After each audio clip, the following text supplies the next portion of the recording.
you stand up every Sunday and say, this is the Word of God, your congregation goes, yeah. Yeah. Maybe.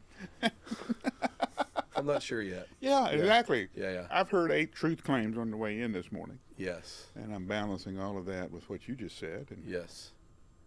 Someone said this week, I was in a pastor's retreat that I do once a year with some Presbyterian guys from all over the country, and he said, I think our people they believe in diet Jesus with life hacks.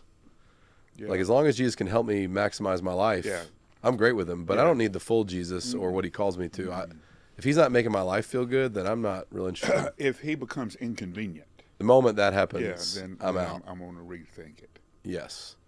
Because it's all about making my life work. It's all about very practical. Right. Well, Americans have always been very practical. Mm-hmm. Most of our inventions aren't that we invented something. We made something that made something else better. There we go, yeah. So as long as Jesus can do that, as long as he can make my life better, I'm in. Yeah. Yeah, and like a Haitian pastor or a Haitian farmer would like not even know what to do with that way of thinking about Jesus. Yeah.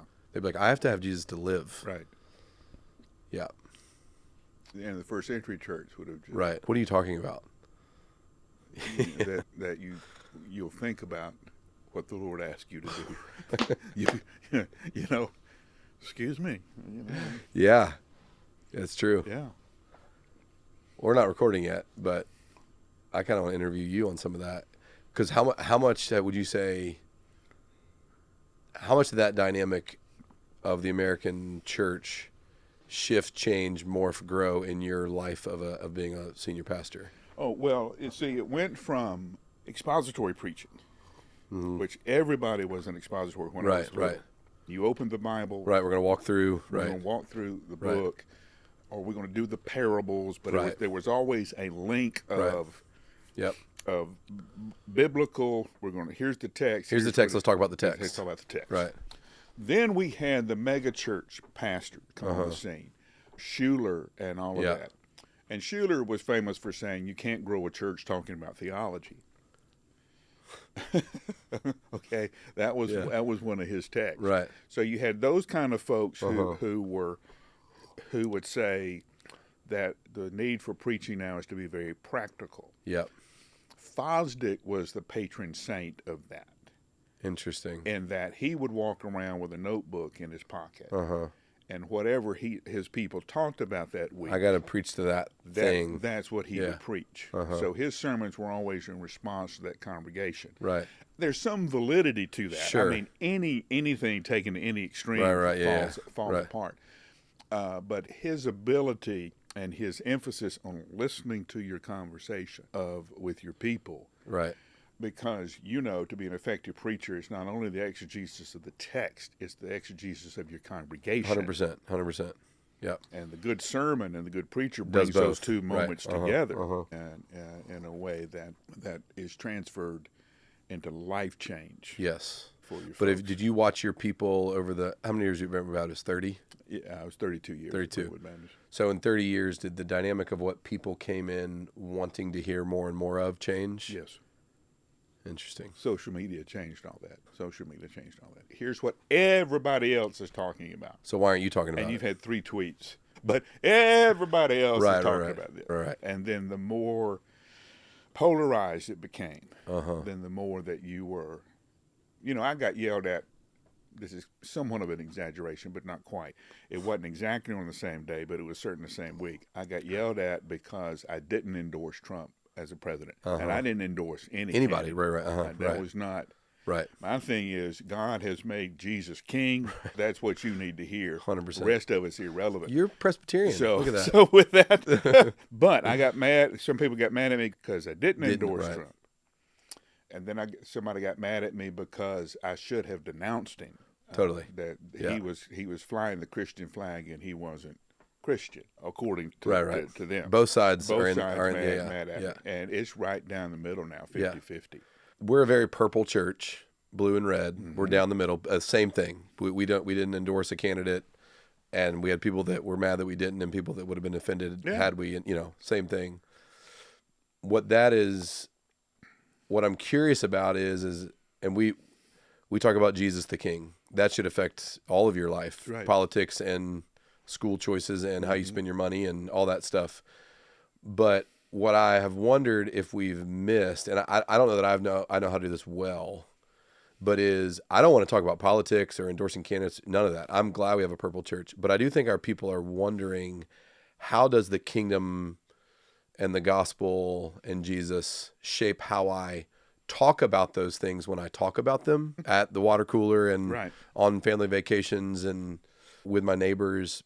So it's fine that you're playing Switzerland a little bit from the pulpit, but will you help me know how to talk about it when my coworker brings it up? And I don't know that I've done a good job of that, or we at our church have done a good job of that, because I do want to equip them without pledging their allegiance to a flag, or a side. So talk about that. How do you, in 25 words or less? Yeah, exactly. Yeah, totally. It's tweetable. The whole thing is, how do you live under the lordship of Christ? Yes.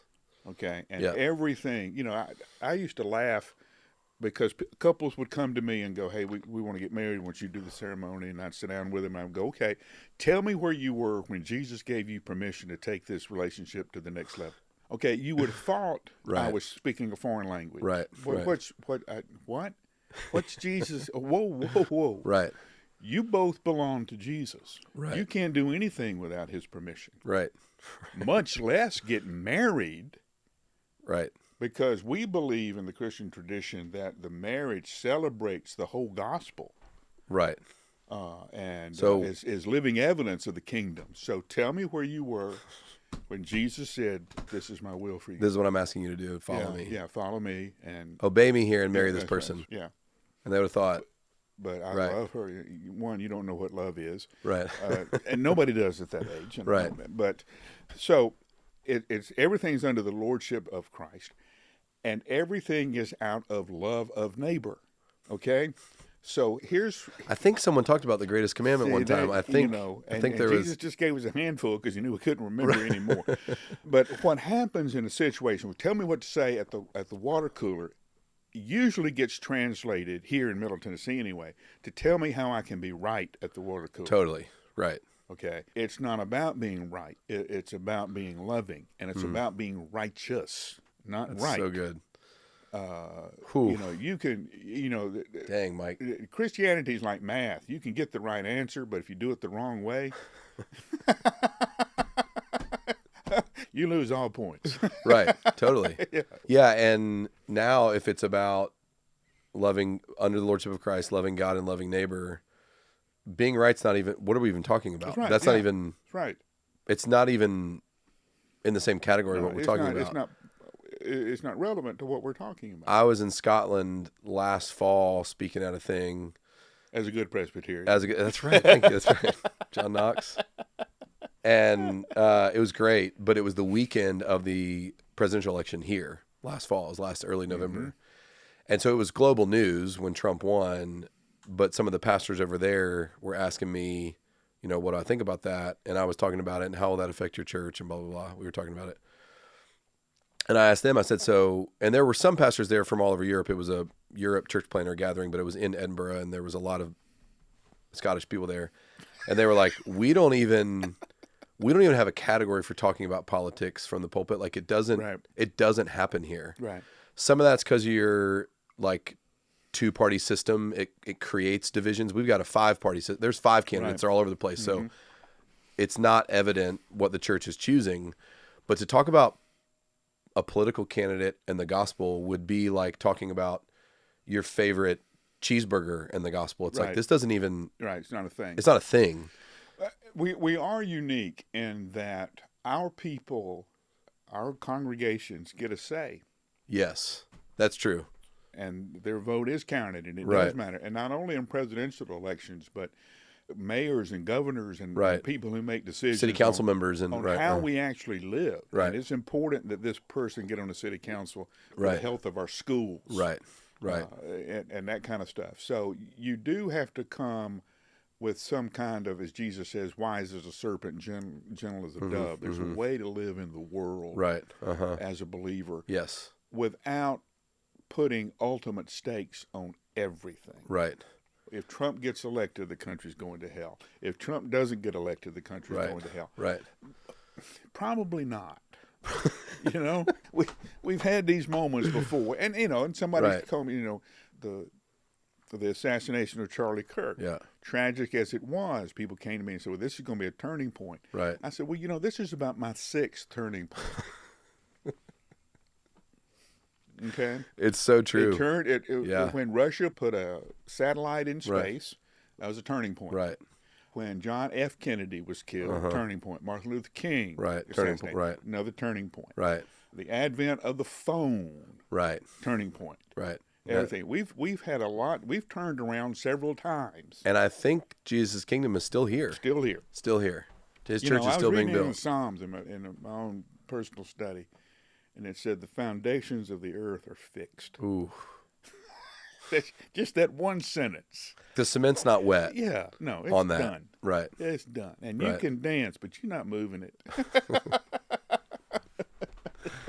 Yeah, I mean, the Charlie Kirk thing was interesting. I heard a lot of chatter from around my pastor friends, people checking on me, and we didn't, again, I think because we're pretty purple, we didn't have much of that. And I mentioned the political assassination of that week. Right. I didn't talk about his name. We didn't do a special prayer service for him or anything like that. But it was awful. It was a horrible death. And a public massacre for people in our context, like Covenant School. We got a lot of Covenant School members. Like, our people were shaken up just from the public killing of it, the trauma of it. But the sermon that day, providentially, if you will, if you believe in that kind of stuff, we were starting series on Hebrews, and opening verse of Hebrews is all about the supremacy of Jesus and how he is seated at the right hand of the Father. So it's all about the kingship of Jesus. You know where he's seated right now? Do you know what he's doing right now? He's sustaining the universe. That's right, yeah. And so the one email I got was asking me why I didn't say more. And I really wish you would have talked about it more. And it was like, don't you know that's what the whole sermon was actually about? Right. Like that regardless of the chaos of the world, Jesus is on the throne. Foundation's fixed. I walked in with my pain. Right. My need. Right. That's all I brought into that moment. Yes. 100%. Yeah. 100%. Yeah. So how long have you been at Midtown 12 South? Yeah, Midtown 12 South. Midtown is a network of sister churches in the city. There's 6 of them. There's 6 expressions of Midtown. Yes. Not too dissimilar from Brentwood Baptist with the campus model. With the campus model, where when you're at one of the Midtowns, you wouldn't necessarily know it's a part of a bigger network, bigger sister network. We've got our own senior pastor. I've got my own elders. We've got our own everything. We don't pipe in sermons, but at the end of the day, the network shares a vision, shares a lot of resources, shares some central stuff that's helpful. So I'm the senior pastor of the 12 South location, which is kind of right behind Belmont, not too far from Vandy. We're about 1.5 miles from city center, just south in a really interesting, real cool area, dynamic all part the of great town. Restaurants I know it's fun, and we're right on the strip, and the Lord has had us in that location right before and as the area was becoming very popular, and so our little kind of outpost of the kingdom right there to get to preach the gospel has been really a gift. Like, oh Lord, you put us here because you wanted your gospel to go. So we have tons of college students, tons of young professionals, lots of young families, lots of empty nesters that moved to 12 South because they raise their kids in the suburbs. They want to move to the city, in their retirement or semi-retirement, and lawyers, doctors, all of it. So it's and like the amount of people, we're very visible, which is a huge gift because people just kind of stumble into our church. Like, how'd you find us? Well, I don't know. I was getting Jenny's ice cream, or I was eating at the tap room or Burger Up, and I just saw it. I just moved to town. I thought I'd come check it out. So yeah, it's been, just finished my 10th year as senior pastor, just started my 11th year, and it's been a ride. The Lord's done a lot there. So yeah, it's been fun to watch what the Lord's done. Why did the Midtown leadership decide on that area? There are a lot of growing areas when your church was started. Yep. Why did they pinpoint that one? Some of it was not as strategic as it now appears, but we can take the credit for it. Yeah. Some of it was at the time, it was affordable space. Right. And there was one Midtown location downtown in Rocketown. And it was like, well, hey, where's an area we can plant that's not still kind of in the city, but not too far, but we can afford to put a church in. Right. And we have some people already living there. Yeah, that's laughable now when you talk about affordable stuff on 12th Avenue. Honestly, at the time when it started, we were sharing the church building with it wasn't a homeless church, but it was a guy who really had a really strong homeless ministry in the city. And that was where he had evening services and we had morning services. We shared the space. Yeah. It is not that anymore, but, it now appears much more strategic than it was, but it's exploded. Or that you were aware of. Oh yeah. No, I mean, you couldn't have been. Yeah, you couldn't plan for it. Yeah. And there's a lot of churches in the country with that story. Like we didn't know what we were stumbling into, but we are now at the very crossroads. I don't know if we're at the crossroads of the city. I certainly know that the microcosm of 12 South represents the city. Yes. In the sense of all its development, its growth, who it draws. Density, all that. Very much. Yeah, which is fun. And I love being at the center of it. So we've outgrown our space. We have 4 services. We need to add on.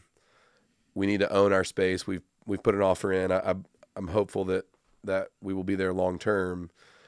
But what traditional church planting, church growth wisdom would have said, which is not bad, which is, well, let's go get a big, giant sanctuary outside the city where we can grow and get all the parking. And our elders and everybody's like, we believe the Lord's put us here. We don't want to leave here.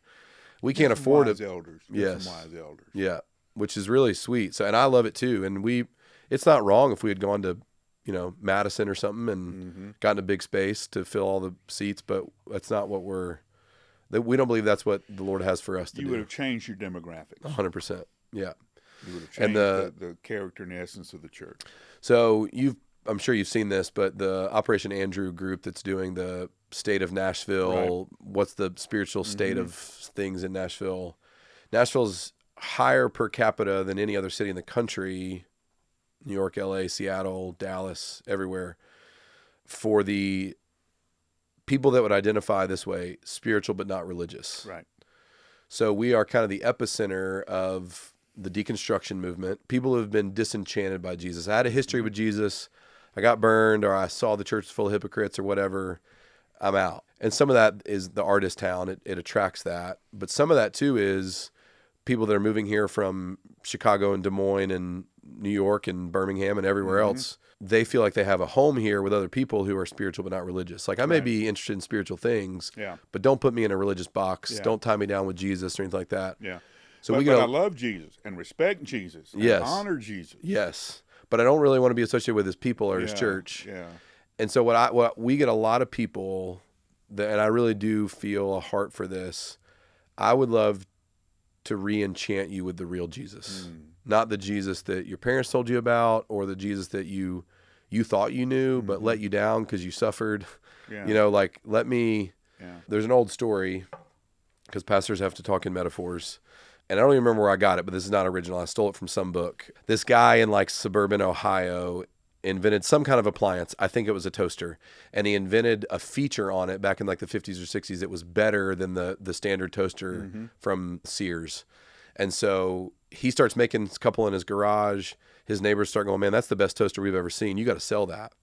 Well, it takes him time to get manufacturing down. So by the time he gets manufacturing down, some big boy, GE or somebody has come in and ripped off his feature. Right. And then mass produced it and sent it all over the country. So he's late to the market. But the big company, mass produces kind of a flop. They didn't make it the real way, whatever feature his was. And again, I need to go find this story, but to get the details right. So it sells, but then it flops because they'll go, oh, well, that actually doesn't really work. So then when he finally gets production going and he gets to Phoenix with his sale, they go, oh, we already saw a toaster like that. It doesn't work. And he goes, no. You didn't have the real thing. You had you had what everyone else tried to make. I made the real one. I want you to try the real toaster. Would you buy this toaster if it actually worked? Now, again, the analogy falls apart, but there is a sense of, I want to give people the real Jesus. You've probably, tell me the Jesus you're not interested in anymore, because I'm probably not interested in that Jesus either. Right. And the one you think you know, can I tell you about the real one? Let's open up this book here, and I want to tell you about the real one. the last generation had a chaplain at Harvard, and people would come and stick their head in going, I don't believe in God. And he was, come and sit down. I probably don't believe in that God either. Yes. See, I mean, that's exactly right. Yeah. Right, yeah. Tell me about the God you've rejected, because I probably don't believe in that one either. I don't believe in that one either. Yeah. So with that, we believe that that there's a reason Baskin-Robbins has 31 flavors of ice cream. Yeah. And not everybody likes Rocky Road. Right. And it's okay. And what Baskin-Robbins has decided is we're going to sell you ice cream. And you walk out of here, you're going to have some ice cream. Right. But we don't care what flavor it is. Right. And by the way, you're not old enough, but let me give you the grandfather truth of Baskin-Robbins ice cream. Okay. Always get vanilla or butter pecan. Always. Always. Everybody knows what those taste like. So that's true. That's true. Right. And your kids are not going to go, give me a bite of that. Okay? You can eat your whole ice cream all bite. That's kind of stuff you show up here for. That's right. That's right. That's right. So that's why I'm here, was for that. Yeah, thank you. What is unique about Midtown?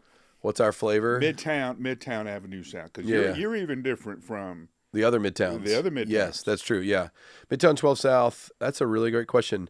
A shared value of all the Midtowns, which looks a little bit different in each place, but is our worship band is not on stage. They're off to the side. You can't see them, which was a value years ago that kind of got embedded, which is a lot of our musicians, a lot of people in this town are used to going to a rock show. Mm-hmm. We don't want church to be a rock show. Mm-hmm. And a lot of our musicians that play on Sundays, they've been performing all week. We don't want them performing. We want them worshiping and leading our people in worship. Mm-hmm. So we've got... difference between a musician and a worship leader. Right.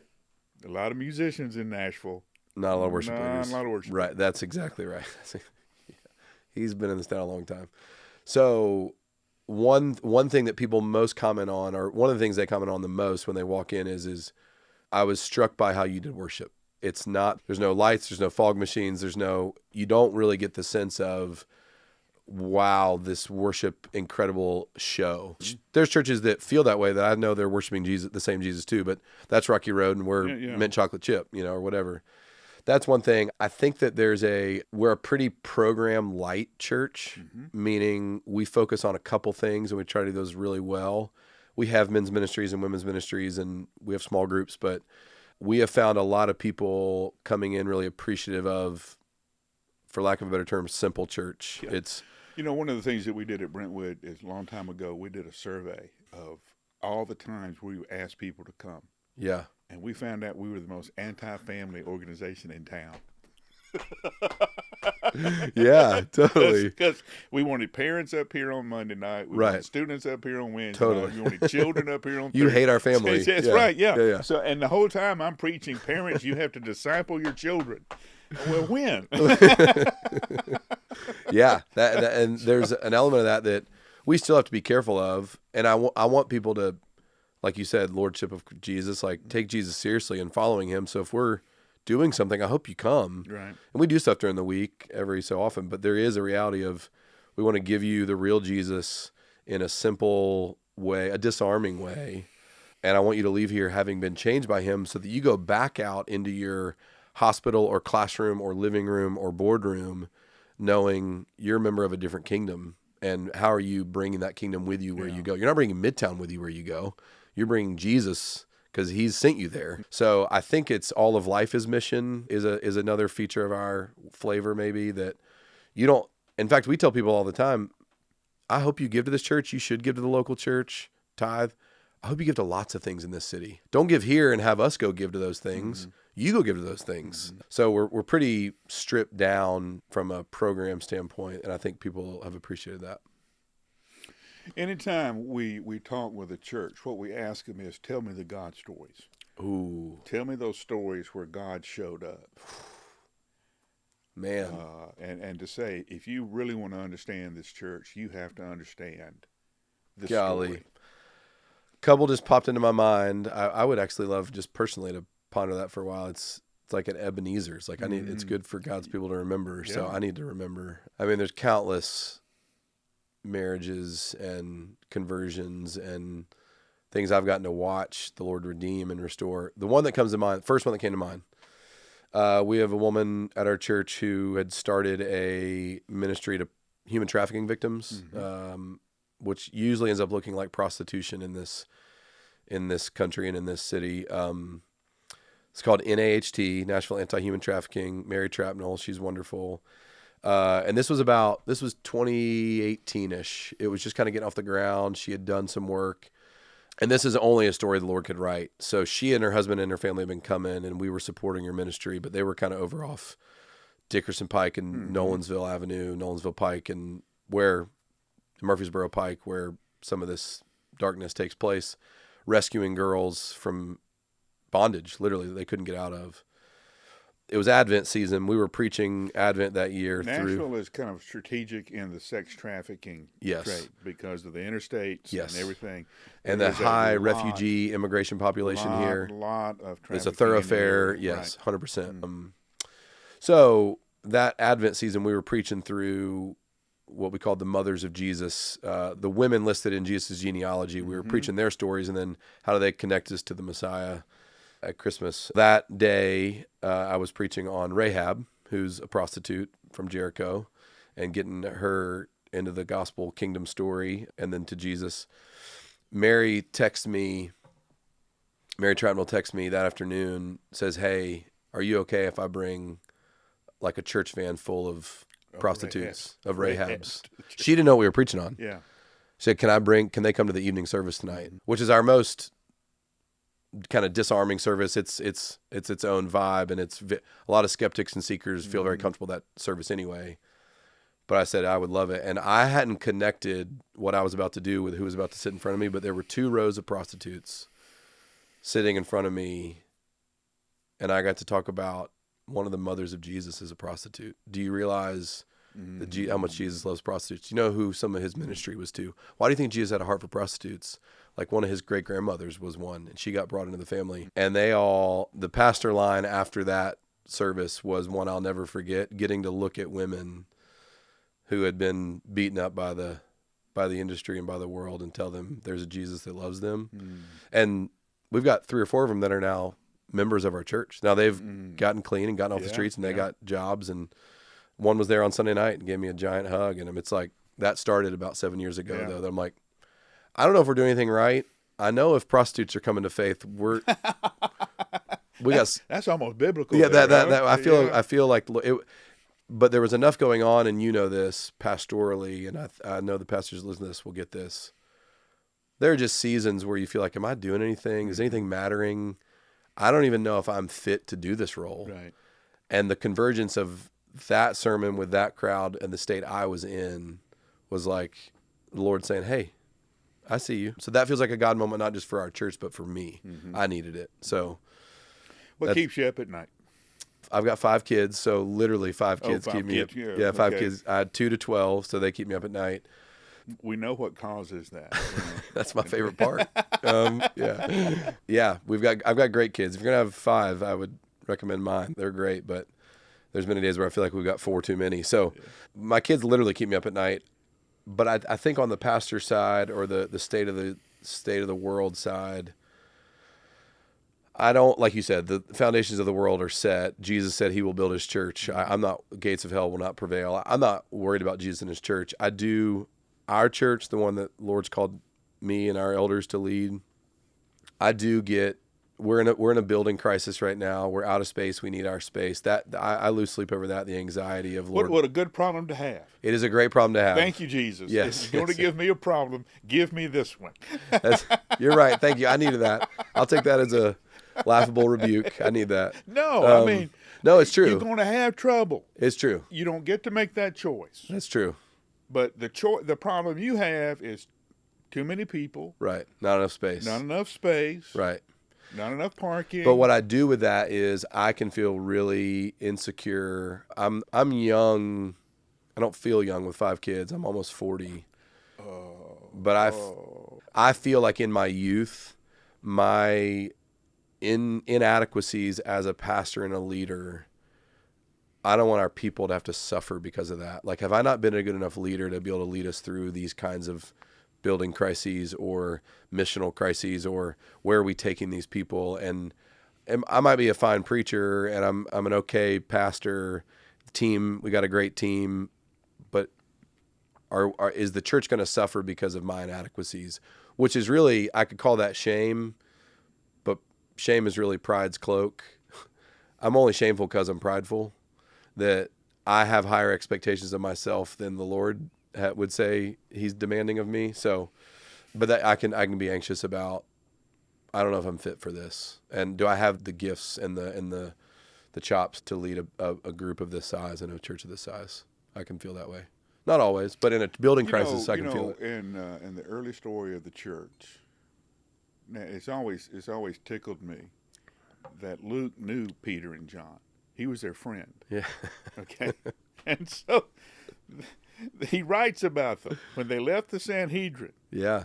The Sanhedrin had decided these were not well-educated men. That was they're not the sharpest knife in the drawer there, bud. And this is their friend writing about them. And he put that put it in there. He put it in there, made sure the world would know it. Made sure Yeah. Peter and John, we carried them along as long as we could. But so that's really good. So yeah, really good. You know, I think all of us need to be reminded. You know, you testified earlier and gave praise to God for your building and for your location. Yeah. And how you stumbled into that. Yeah. Don't be surprised if you keep stumbling into this great future.